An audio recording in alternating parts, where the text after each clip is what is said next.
Won't be long, guys. Won't be long. We're gonna do this. We're gonna do split screen view.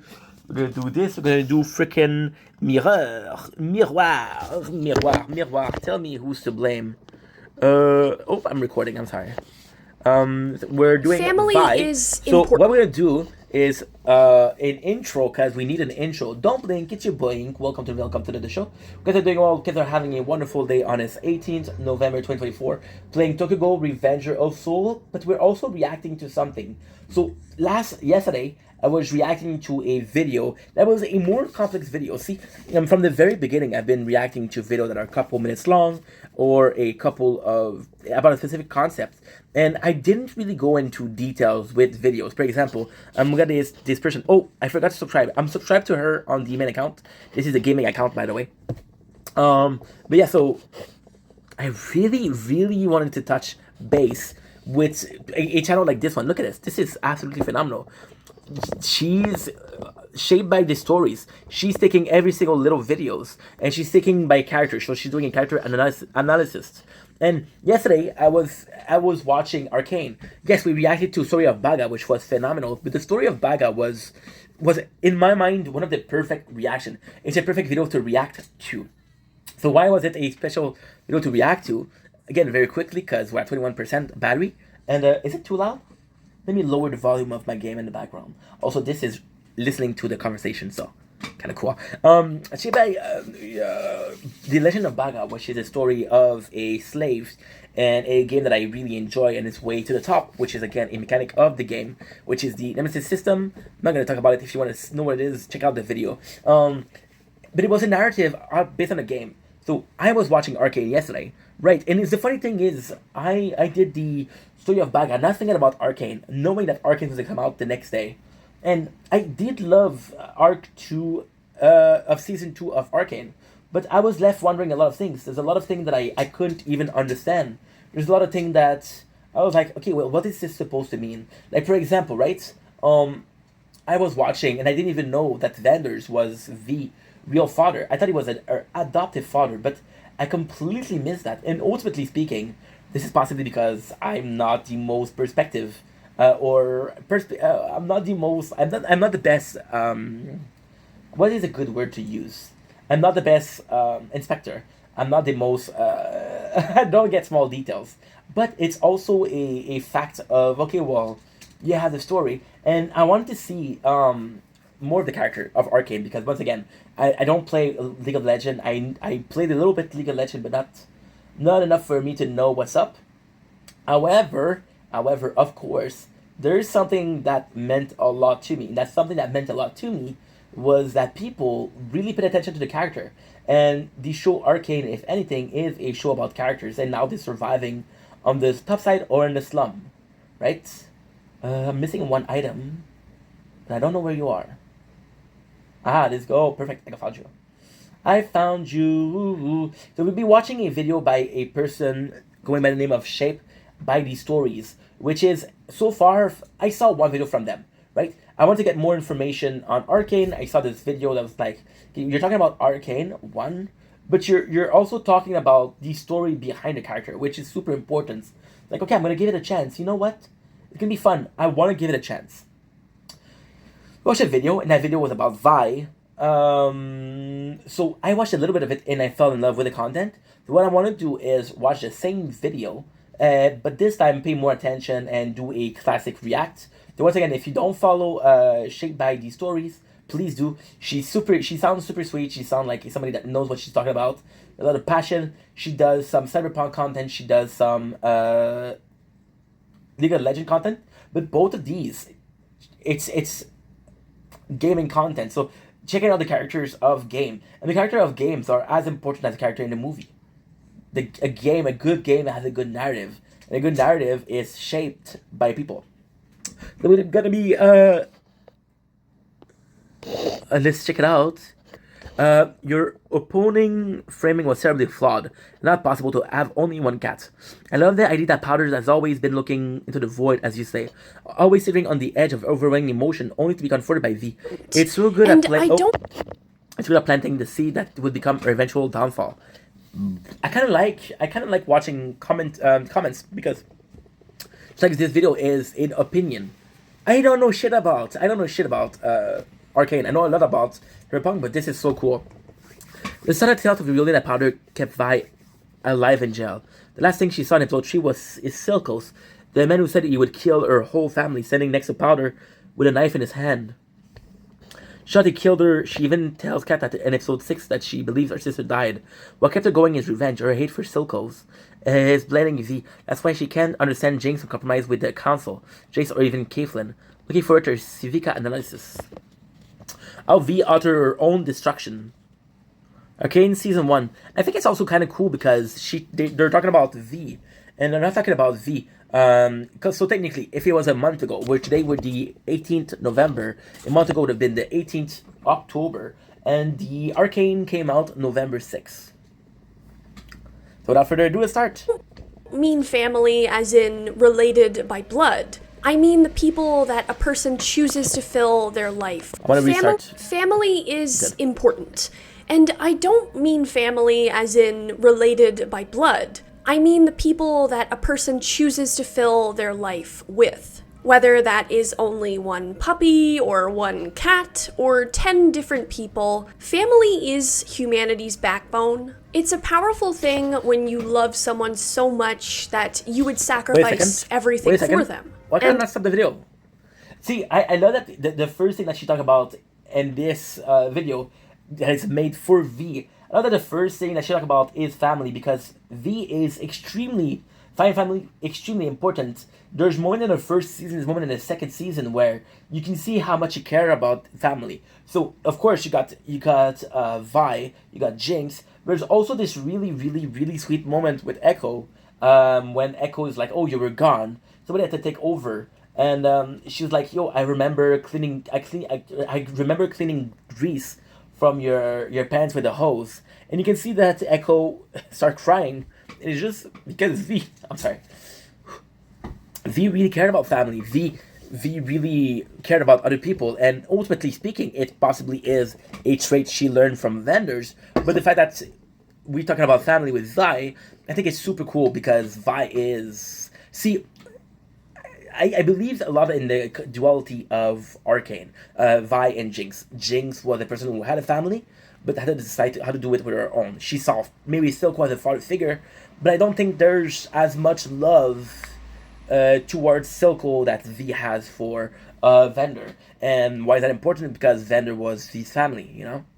We learned in season 2 that Vander was actually Vi's real father. I didn't know that. So, again, shout out for that. V is a character that, as much as Jinx possibly need other people to support her, I think Vi need a social system, a gathering of people to be at all time. I think she needs to be busy. I think she needs to be protecting the weak, because that's all she knows. Also, when those people would do the same for you, Vi is strong.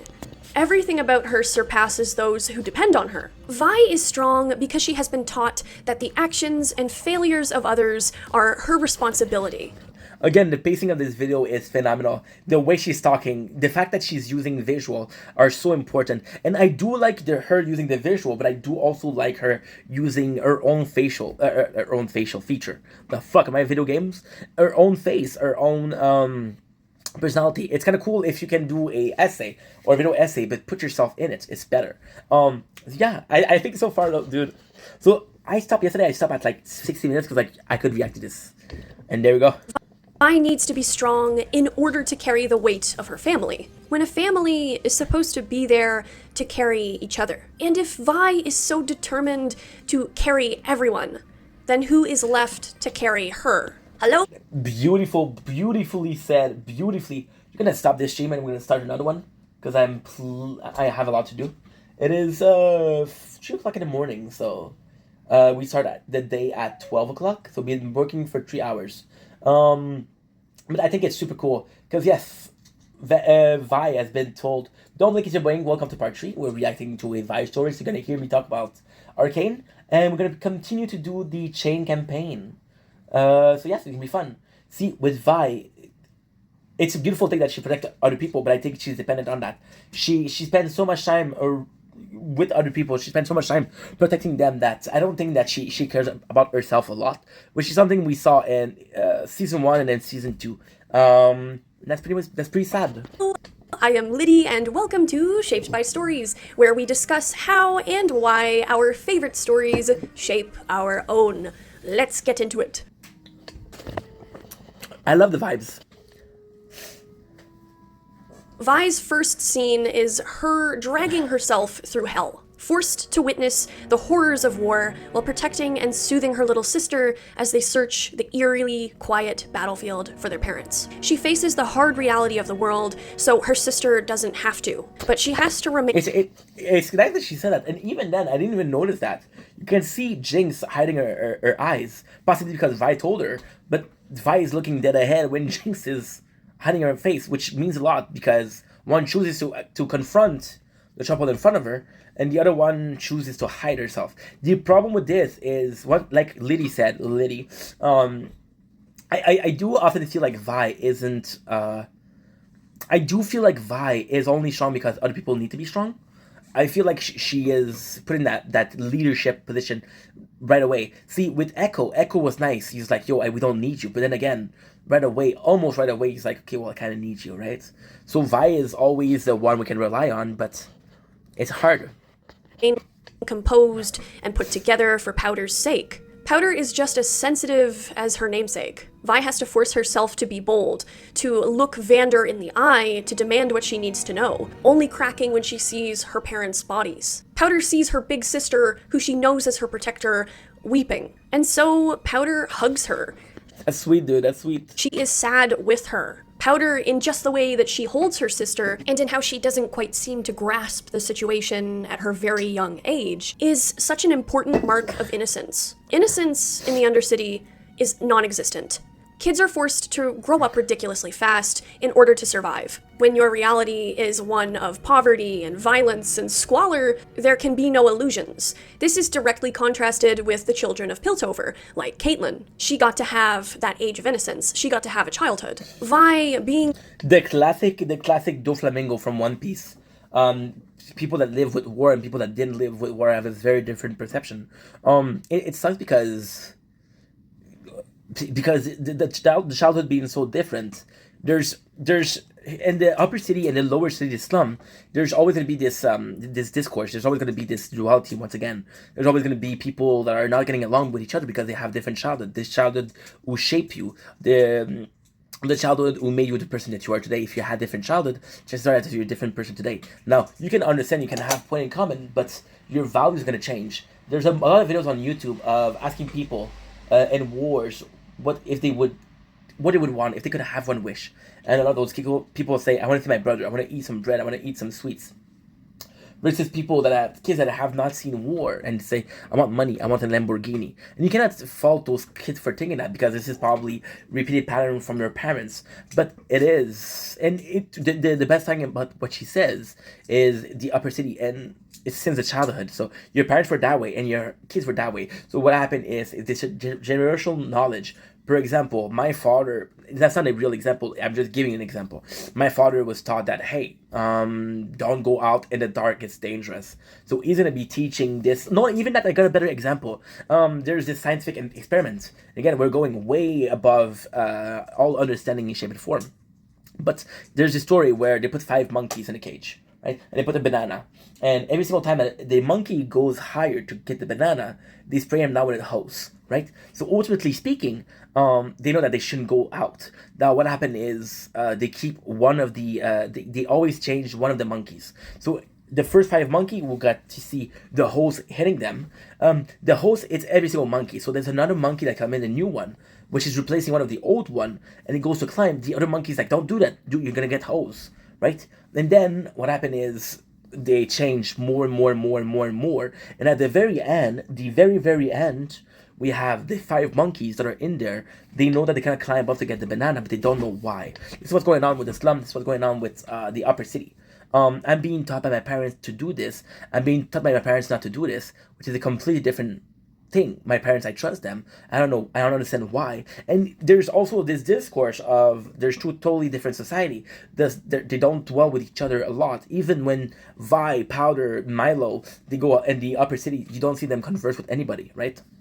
The older sister likely didn't have the same protection that she offers to Powder. Vi's parents were likely working to survive, or potentially even got caught up in Vander's rebellion. But the fact that we can witness Powder's innocent nature implies that Vi worked really hard to give her sister that age of innocence. Vi is basically, in my opinion, a very good example of a parentified child. In a way, protecting Powder... Parentified child is... when it's not always the case, but it's most of the time it's when a parent doesn't do the job.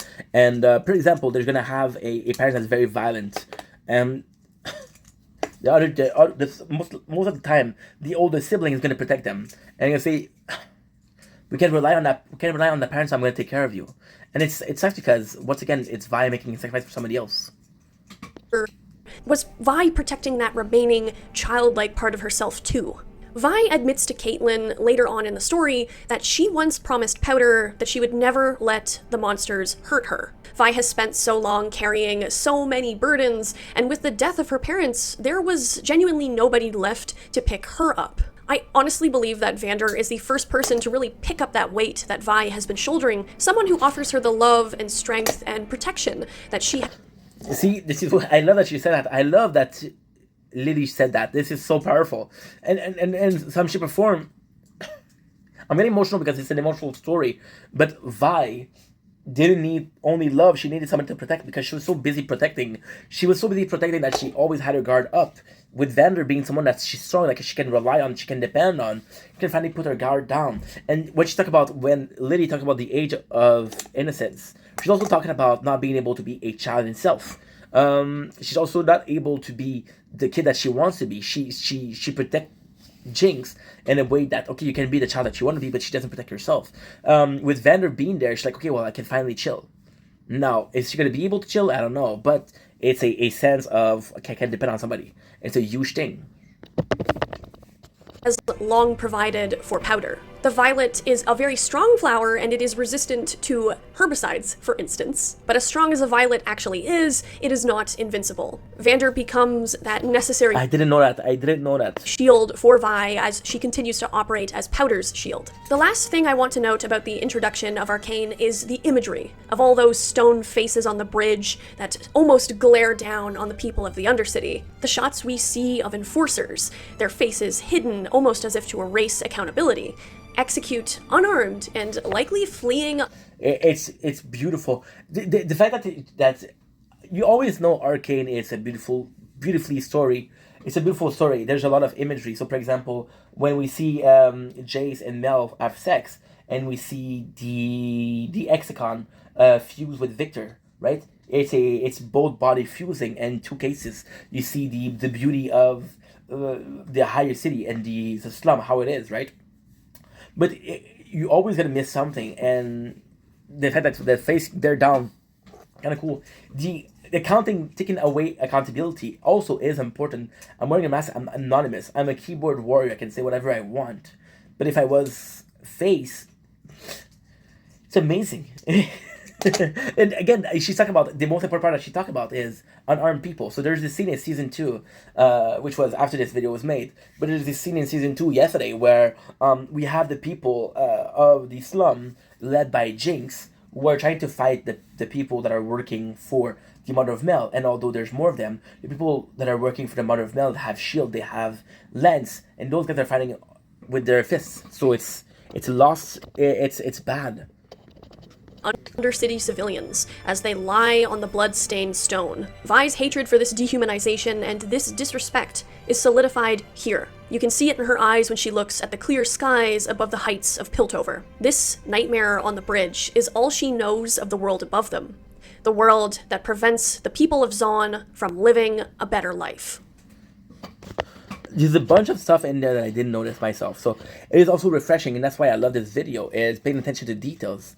I'm not a guy that pays attention to details. I should be doing more. I'm more of a guy that says, okay, well, this happened, this is super cool. I'm gonna make my own perception out of this. But looking in details, I think it's amazing, and I think it's important. Vi is a leader, and she exudes an awareness of that role from a young age. Her movements are strong, confident, and inspiring. Despite her capabilities, she never leaves anyone behind, and she always makes a point to include even the weakest member of her family, Powder. No matter how much she may hold Vi, Clegg... I don't know. I don't know if... Now that we know that it's her little sister, I don't know if she... I agree with that she's caring for other people, and I know that about the leadership quality, but I don't know if there's a special attention to Powder because she is sister. You know, there could be a not necessarily a preference, but there could be some cases that's here. And Milo, her new brothers, back. After the time skip following the introduction, we still see that Powder depends on Vi. Powder, I believe, with her mental illness, has always danced very close to the void, so to speak. We see this when Powder... I don't know about the mental illness. What is it? I don't know. Maybe the trauma, but I don't know if it's an illness. Stands, divided from her siblings, staring down into that void when they're jumping across the rooftops. It's only when Vi reassures her and encourages her and makes her feel safe that Powder is able to look ahead instead of into that darkness. Even after Powder screws up their mission in raiding Jace's lab, Vi still refuses to be mad at her. Vi always nurtures Powder's sense of wonder, as well as her differences, and will always stand in the way of any criticism of her little sister, even when that criticism is perfectly valid. I think this is Vi's way. Beautiful. I couldn't not say that better. This is something that she pointed out. So amazing. We know that that Powder fucks up. We know that she kind of led not one but two missions astray. We know that she's responsible to what happened for Vanders. We know that she fucks up non-stop. And Vi, she's overprotective. She's like, no, don't worry. But by doing that, she's enabling this once again. And it's nice because in this very video, in the 6 minutes and a half we have, she did two things. She said, okay, well, Vi is actively protecting that innocence, but that innocence sometimes needs to be broken down. That innocence needs to be put in a perspective of, yo, you need to grow up. I'm not gonna be there always. Now, ultimately speaking, is that something Vi can do? And if she do it, is that something that Jinx can handle? I don't know. Of trying to protect her sister's innocence and her fragile self-confidence. Although Vi's intentions are good, I think this actually leads to the damage that Powder suffers later on. Powder doesn't really have the ability to healthily self-reflect. Vi protects Powder from monsters just like she promised, but Vi's biggest mistake was identifying reality as one of those monsters. Because, of course... Wow, what a powerful statement. What will happen if Powder is ever forced to fend for herself? One of the most important scenes in Arcane, I think, that happens to explain Vi's determination to... Yeah, but... I agree with that, but at the same time, I don't think that Vi knew that her and Powder was going to get separated. I think that maybe she saw... See, I think that if you really analyze what she's saying, with her parenting sister, I think there's just mother affection. Vi is feminine, so the mother affection is there. But you see, it's like, oh, it's still my baby, man. Maybe when she saw that Jinx would have been able to take more, should have done more. I don't know, cannot confirm that. But I think it's actually kind of nice to see that Vi possibly had another plan. But since they were separated, she didn't have time to teach about the importance of life. And I don't know if I agree with the fact that she didn't want Jinx to realize reality. But it's a cool way to see things. It's a really cool way to see things. Maintain her sister's innocence is best represented by Vi's stuffed bunny. While sitting on the rooftops and trying to cheer Powder up, Vi tells her that bunny used to be Vi's favorite toy, until someone threw it up in the air and it got stuck on some wire. Vi waited for someone or something to knock it down, but to this day, that bunny is still stuck. To me, this bunny is an important symbol of innocence. Nobody was there to help Vi get her age of innocence back. She was forced to abandon childish things far too... That sucks. That sucks because that's something, and it's nice because even the name of the channel, Chip by Story, if Vi Bunny had fallen down, would have she been different? Would have she more believing? You see, the reason Vi is possibly protecting Jinx from all of that negativity is because she feels herself negativity and she knows how much it's hurting her. So it's like, okay, well, if I'm protecting physically Jinx, I have to protect her mentally and emotionally, right? It's a snowball effect. It's a butterfly effect. My bunny was thrown there, never went down, and because it never went down, I had to learn the hard way. My apologies. early in her life. Even under Vander's wing, she is still forced to handle far more responsibility due to the squalor of the Undercity. While Vi was already dedicated to Powder's protection, Vander equipped Vi with the tools she would need to do that. Vi learned to fight from Vander, and I'm willing to bet she learned a lot of the tricks that we see her later using in the Undercity from him as well. Vi tries to emulate the Hound of the Underground, even in self. It's super nice because Vi really took after Vanders, but Vanders was this flawed person. Jinx really took away from Silco, but Silco was this flawed person.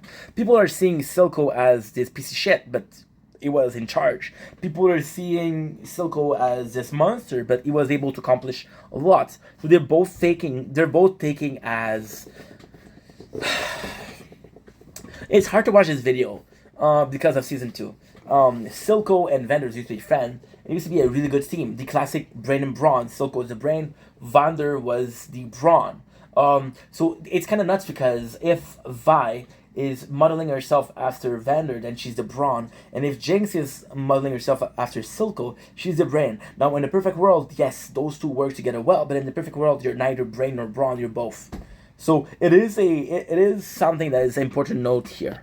Destructive ways. Vi's desire for strength comes from her perspective of not only needing to survive, but to provide for others. While I believe she led that mission to raid Jace's lab because she believed she and her siblings could do something good for their family, I think Vi also feels like she needs to prove to herself and to others that she is strong enough, period. Because if Vi is not... It's a good point, it's a good question.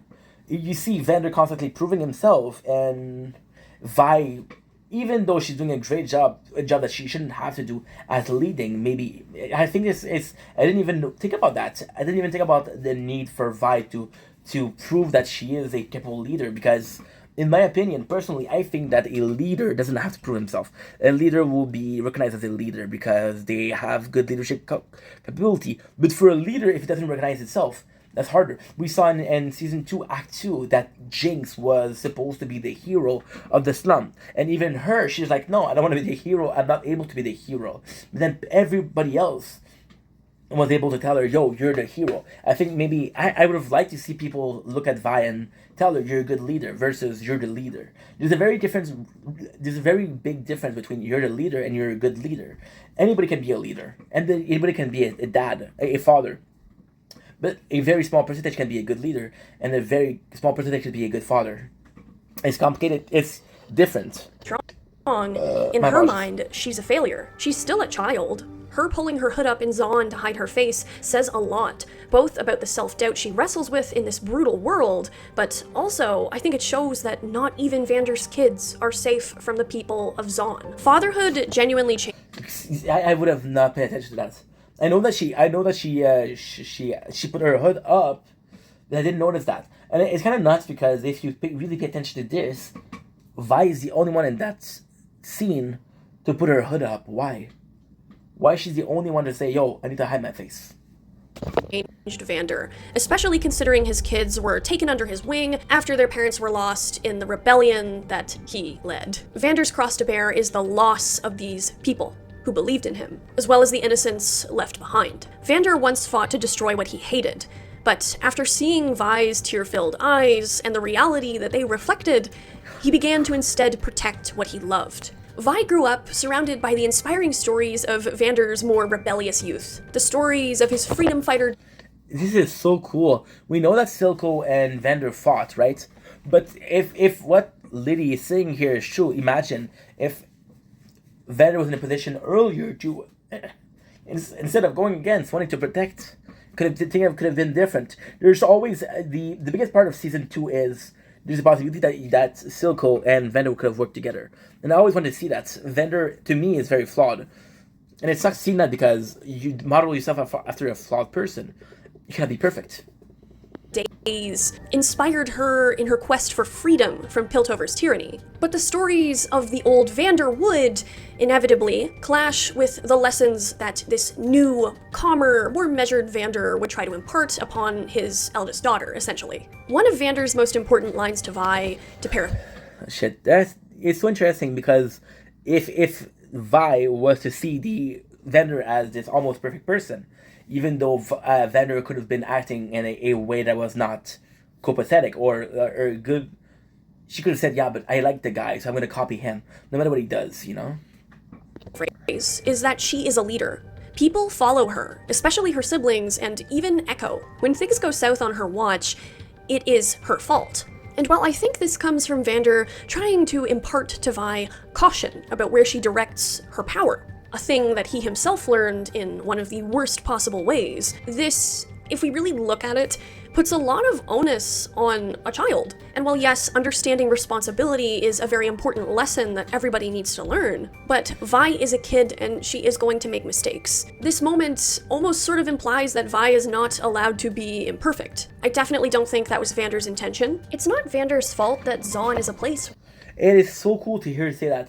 I didn't even notice that. That you see, that's what I love about this. It's a very analytic way of seeing things, and I think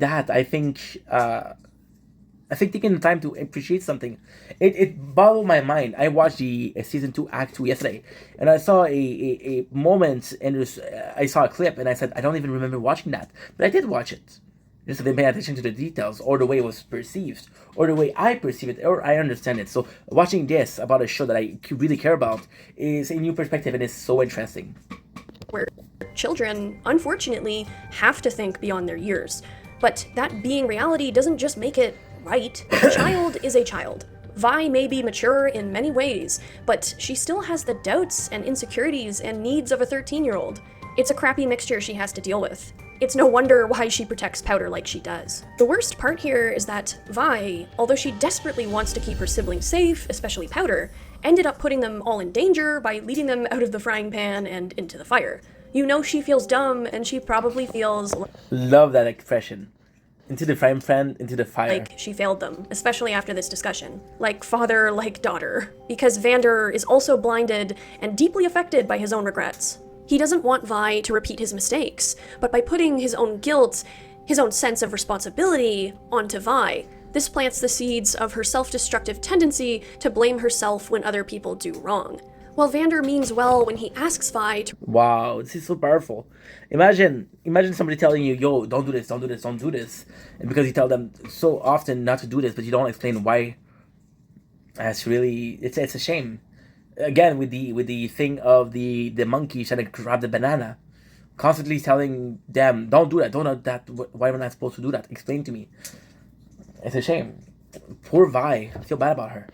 Really consider what she'd be willing to sacrifice should she walk the path of violence. This sours when placed next to Vander's words about Vi's level of responsibility. Because Vi led the mission that led to Powder blowing up the lab, she blames herself for the enforcers who are now cracking down on the people of Zaun. She has to give herself up to protect the people she loves, people like Powder, who she is not willing to sacrifice. This is why Vi goes to turn herself into the enforcers. Vander, of course, sees that bunny that Vi left with Powder, and knows that Vi has done the last thing he ever wanted her to do. It's Vi's parting gift of innocence to her little sister, but also almost like a last cry of help from the child that Vi is, for someone to save her. And when Vander's attempt to give himself up in her place goes badly and he gets kidnapped by Silco, Vi blames herself for creating this situation. Vander even tells her before his kidnapping here to protect the family. But to Vi, Vander is family. And it's a shame because I always saw Vanders as this protective role, and I always loved Vander, but it's changed my perception a little bit. Maybe was too rough on Vi, and it's not because Vi was hard on herself, but we don't really see moments of Vander being that way with Powder. We don't really see Vander being that way with any other kids, only Vi. Now, it's possibly because he thinks that Vi has a leadership quality. He possibly thinks that by helping Vi, he's helping everybody else, but we don't really see how he treats other people. And it would have been nice to see a duality between how he treats Powder and how he treats Vi. Not because of how he did treat Vi, but because was his belief imparted to Vi because he saw himself and her, or he was just trying to be a good dad. She is responsible for her family, and so she will protect him too. Vi telling Powder to stay behind right before this disastrous job is one of the most relevant moments in Arcane. For Vi, leaving Powder at home when she and her brothers go to rescue Vander is twofold. For one thing, Vi knows that she won't be able to keep as close a watch on Powder, and she can't risk losing her. But I also think Vi, in telling Powder that she is not ready, is Vi's own sort of admission that she herself doesn't feel ready. Vi is fighting to keep her strength up here. So basically, this is a suicide mission. We might not make it back. I don't mind dying is to protect you, but I don't want to see you die. As she faces one of the scariest moments of her life. But she doesn't feel like she can shield Vander and Powder at the same time. But with Vi leaving her completely alone, and likely for the first time in such a stressful situation, Powder can't help but feel all of those monsters closing in. Powder has never had to operate without Vi to shield her, and she falls apart. As soon as she recalls her sister's reassurances and promises, she has that jolt of self-confidence. That mad genius, as potent and destructive as those blue crystals she stole. While I see the flare that Vi gives Powder here as a symbol of her promise to always be there to protect Powder, rather than immediately firing off that flare out of just nerves, Powder begins to mantle what I think is a corrupt child's viewpoint of Vi. Jinx is of course far removed from the Vi that we know, but she was made from Powder's desperation for the safety her sister provided. But when Powder, at this first mantling of Jinx, actually succeeds in her experiment, this ruins everything. For once, Powder was able to work through great stress and fear to create something that would help her family, but instead it kills Milo Beautiful, beautiful scene. and Clagor, and nearly Vi and Vander. When Vi and Powder meet again over the body of their father figure, Vi, for presumably the first time, unleashes her rage and grief on Powder. She calls her a Jinx. I have to stop here. What we're gonna do is gonna do a little bit backward. I have to stop here because I'm at 2%, so I'll be right back.